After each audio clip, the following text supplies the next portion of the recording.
The Battle of Stalingrad was not a battlefield so much as a furnace, a place where men disappeared inside collapsing buildings, burning factories, hollowed-out apartments, and seas of dust that moved like breath over a dead world. Soldiers didn't just die in Stalingrad, they vanished into it. Entire platoons swallowed by artillery strikes, snipers blown off rooftops, machine gun teams buried in cellars that became tombs in the span of a heartbeat. And somewhere inside that chaos was a Soviet infantryman whose name rarely appears in official documents, but whose survival became a whispered legend among the men who fought near Pavlov's house and the Barricadi factory. He was one of thousands holding a shrinking line against German assaults that pounded the district day and night.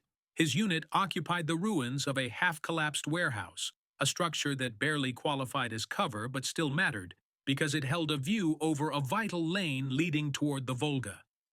German infantry wanted that lane. The Soviets needed it to live.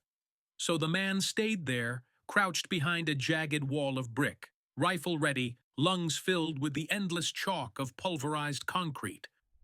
And then the world ended above him. It began with the sound Stalingrad taught every survivor to fear. Not gunfire, not mortar tubes, the cough of a Stuka diving. He barely registered the scream of the siren before the bomb hit the top of the warehouse, detonating with a force that tore apart stone, steel, soil, and sky. The blast crushed the roof inward, snapping beams like matchsticks, collapsing entire sections of the structure in seconds. He felt something hit the back of his skull, then nothing at all. When he regained consciousness, he couldn't move his arms, or his legs, or anything. The world around him was pitch black, not empty but suffocating, pressing into his mouth, nose, lungs. Rubble pinned his chest, dirt filled the air like smoke, and every breath tasted like ground bone. He tried to shout, but only dust came out. He realized, slowly and horribly, that he was buried alive somewhere inside a collapsed building in the most violent city on Earth. No one knew he was there. No one could hear him. And outside, the battle raged on as if the earth had not just swallowed another man whole. He listened to the muffled thunder of gunfire somewhere above him, distant, distorted, the world continuing without him. Most buried men at Stalingrad never woke up. The ones who did usually died gasping, lungs filling with dust until consciousness dissolved. But this soldier, crushed under stone and steel, refused the ending the city had assigned him. He clawed at the darkness with fingertips that could barely move. He inhaled grit until his throat burned raw. He pushed, not because he believed he would get out, but because dying without fighting back felt worse than death itself. Stalingrad had swallowed him, but he was not done yet. For the first minutes or hours, he could not tell, his world was nothing but pressure and dust. Every breath scraped like broken glass down his throat.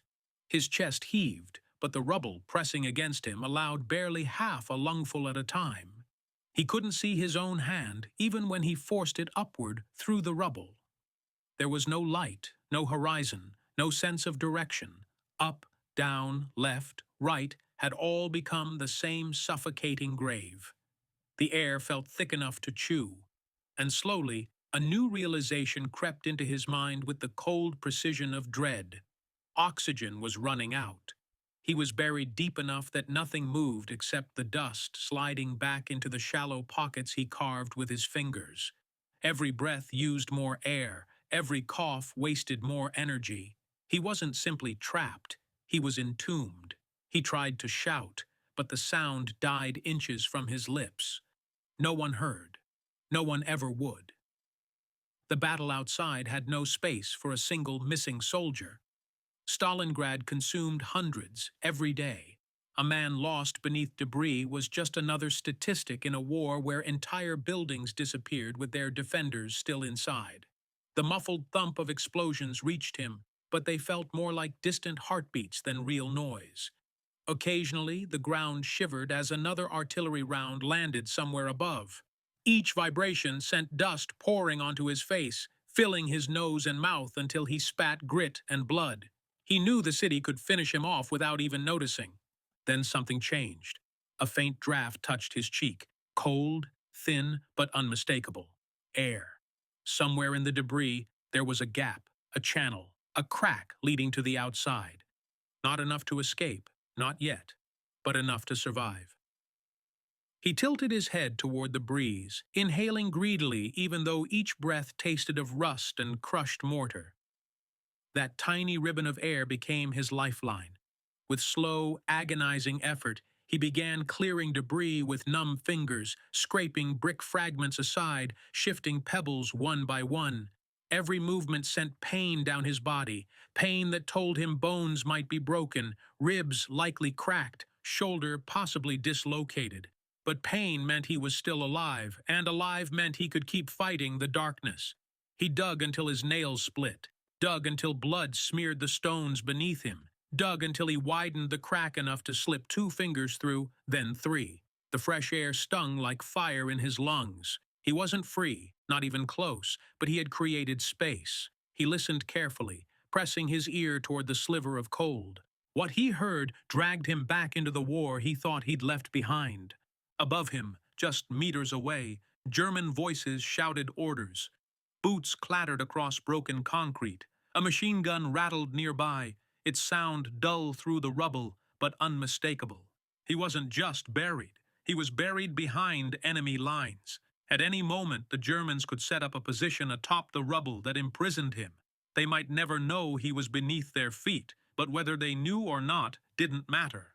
If they dug in, he would die anyway. The air pocket he found was everything, but it wouldn't last forever. And now he understood something painfully clear. If he wanted to live, he wouldn't be rescued. He would have to escape on his own, crawling upward through stone while the enemy held the surface he needed to reach. Stalingrad hadn't finished killing him. It had just given him a second opponent. He waited, barely breathing, listening through the narrow crack of air he had carved. German soldiers moved above him in short bursts, heavy boots crunching over shattered bricks, the metallic clatter of ammo boxes being dropped into position, whispered commands slipping through the rubble as clearly as if they were in the same room. They were setting up a machine gun nest.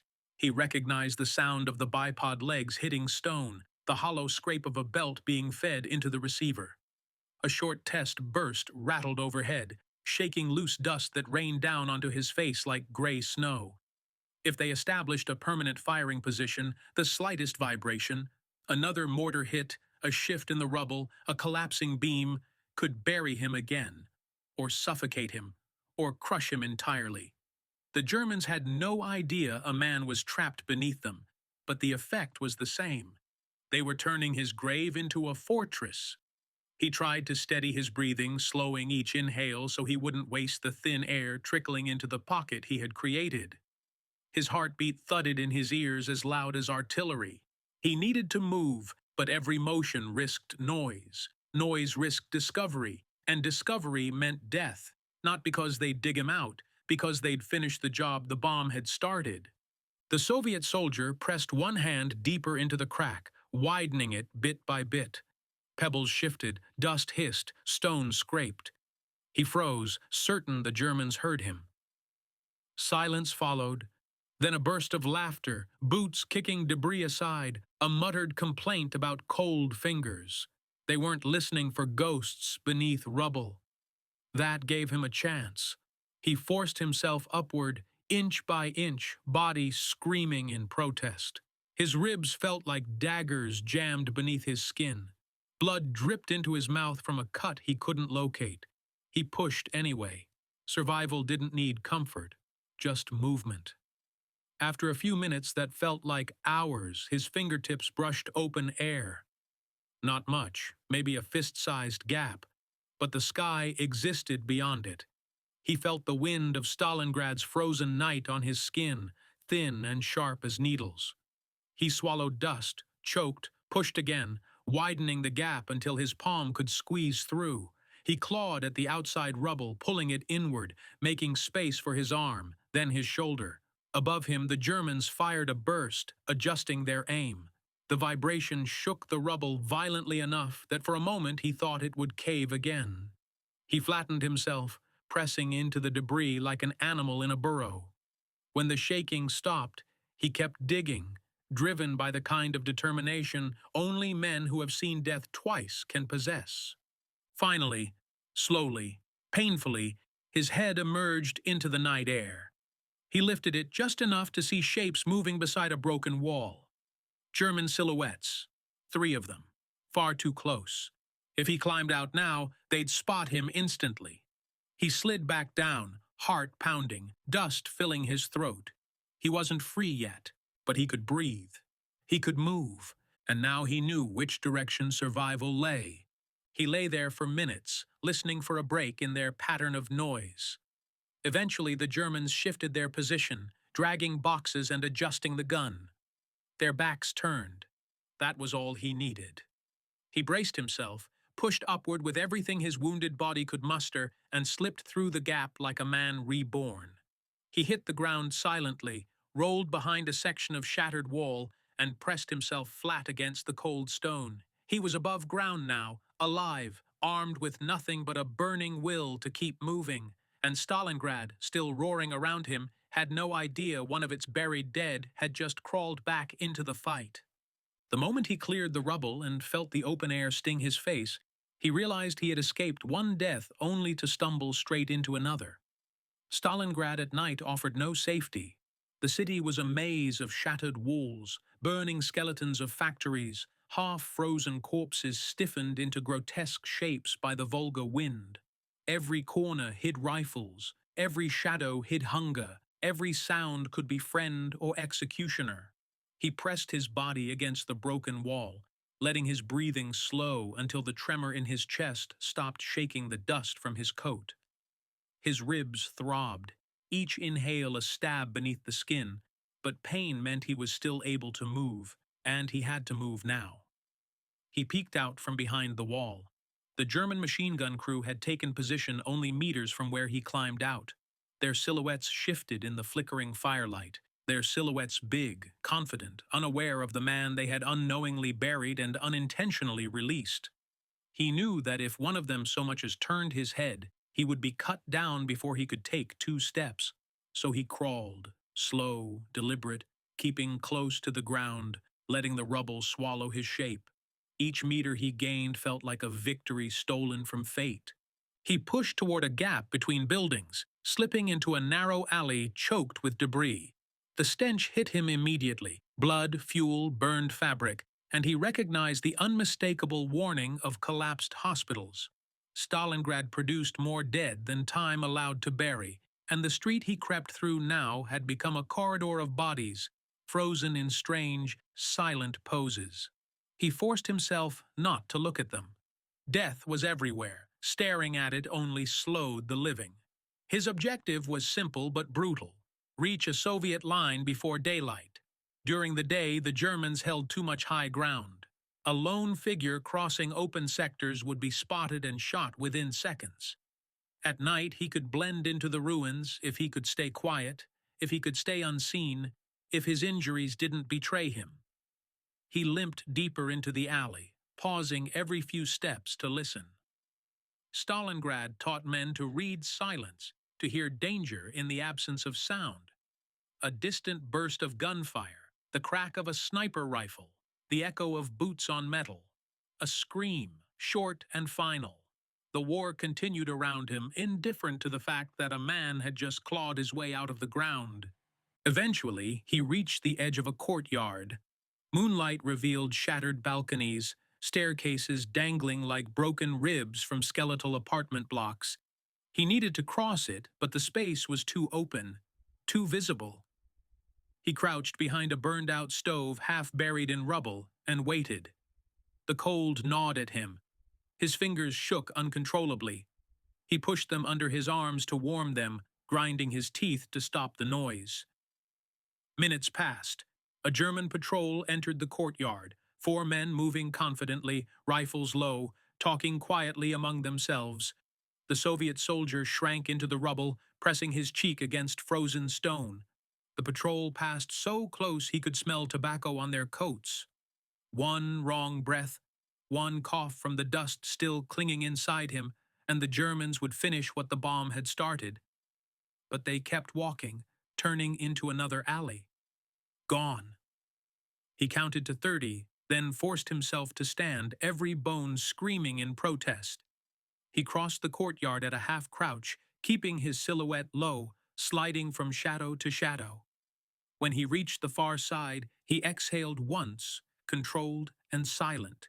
He wasn't safe, not yet, but he was moving toward home, toward his lines, toward a world where someone might actually notice if he kept breathing. By the time he reached the outer edges of Soviet-held territory, exhaustion gnawed at him with a brutality almost equal to the city itself. Every step sent pain shooting through his ribs. His legs threatened to fold under him. His vision blurred, flickering between clarity and darkness as blood loss and dehydration asserted their claims. Yet the promise of comrades, of voices speaking Russian instead of German, pulled him onward through the labyrinth of ruins. He crawled through a breach in a collapsed wall and spotted the faint glow of a campfire hidden deep within a shell-shattered basement. Shapes moved around it, silhouettes crouched low, rifles on their knees. Soviet soldiers, a patrol unit. Relief surged through him, raw, overwhelming, enough to make his throat tighten. He opened his mouth to call out, but froze immediately. In Stalingrad, shouting before identifying yourself was a death sentence. So he crept closer, dragging himself over rubble, navigating by instinct. When he was a dozen meters away, he whispered a greeting, hoarse, weak, barely audible, but it was enough. The patrol snapped to readiness like a spring. Rifles lifted. A harsh voice barked in Russian, "Stop! Identify yourself!" He tried, but the dust and blood in his throat turned his words into a cough. The soldiers advanced. One leveled his weapon directly at the Soviet survivor's chest. He raised his hands weakly, palms open, shaking in the freezing wind. "Comrade, Soviet, infantry," he managed to rasp. The patrol leader stepped closer, eyes narrowing. In this city, uniforms meant nothing. German infiltration units routinely disguised themselves, and this man, covered in dust, his coat torn to rags, his face ghostly white, looked more like a corpse than a soldier. "Where is your unit?" the patrol leader demanded. The buried man shook his head slowly. Gone. Building collapsed. A murmur rippled through the patrol. Collapse was common, but survival? That bordered on myth. The leader motioned to two soldiers who approached cautiously, rifles still aimed. They yanked him upright. Pain tore through his chest so sharply he nearly blacked out. One soldier cursed. "He's freezing," he muttered. Another pointed to the blood crusted on his coat. "He's wounded, badly." But suspicion didn't fade. Stalingrad taught men to doubt everything, especially miracles. The lieutenant stepped forward. "If you are Soviet," he said coldly, "tell me your regiment, your position, your commander." The buried soldier forced the answers through cracked lips. The lieutenant's expression shifted. First confusion, then disbelief, then something like awe. "That warehouse?" one soldier whispered. "It was hit by Stukas this morning.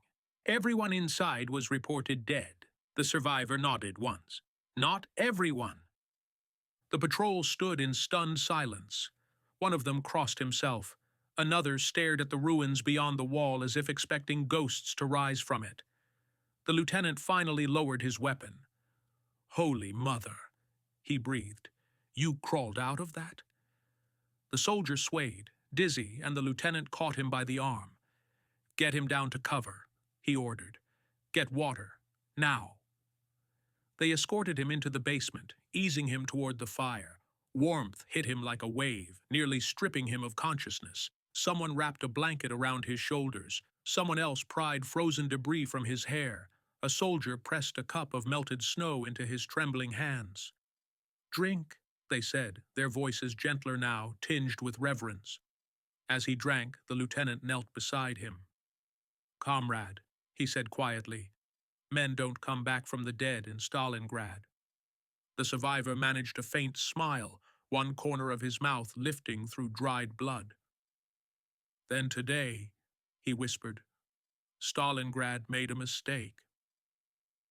They carried him through the ruins like a relic from a world that no longer made sense. Stalingrad had crushed so many men, crushed them in trenches, in basements, in snowfields, in factories where the air itself seemed poisonous, that the idea of someone clawing his way out of a collapsed building felt almost supernatural. As the patrol guided him deeper into Soviet-held lines, word spread faster than gunfire. Soldiers who hadn't smiled in days cracked grins when they heard. "The dead man walks," someone whispered. "He crawled out of the earth," said another. Within minutes, half the platoon had gathered around him, staring as if trying to confirm he wasn't a hallucination brought on by hunger and exhaustion.